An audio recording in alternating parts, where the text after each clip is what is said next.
Here we have an ulna. This is going to be a right ulna. You can tell we're looking at the anterior view, and this is how it would be in your body if you were holding your arm out here. You can tell this is the anterior surface because of this trochlear notch here. In order for your elbow to bend, and this is in reference to anatomical position, so obviously we would bend into flexion,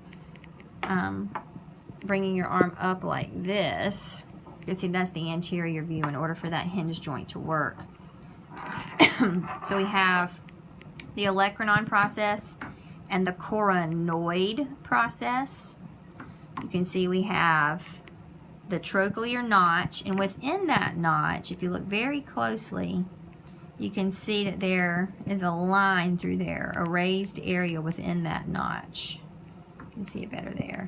That's the trochlear ridge. You can come down here, that's the ulnar tuberosity. It's very bumpy there. You have your radial notch, and that's where the rim of the radius articulates with the ulna. That's that pivot joint that allows for that pronation and supination. You can come down this way and see the supinator crest. Shocker, that's where the supinator comes in. Now if we look distally, you'll see the head of the ulna, the styloid process, and then depending on which side we're looking, so here we're looking at the anterior view. Here we're looking at the posterior view, and the way you know the difference, look at that significant groove right there. If we're looking at the front, you see that groove kind of disappears. It's very shallow. But if we're looking posteriorly, you can see a much more pronounced groove right there at the end. That's going to be the groove for the extensor carpi ulnaris, one of those extensors that runs just along that pinky side.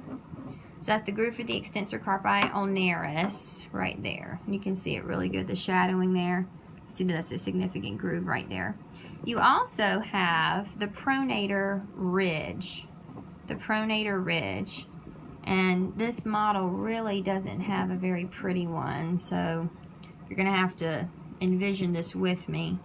If you draw a line from distal to proximal, the bottom quarter of the shaft, so from about here to here, you've got a little ridge, and it's called the pronator ridge. I can feel it with my finger through there, and you can kind of see some shading right there where you can tell there's a little ridge, but this one is not very pronounced. That's where your pronator quadratus attaches, and it runs from there over to the radius. It's a parallel fibered muscle, four-sided pronator quadratus, and that is the distal muscle that would pull that radius over into pronation.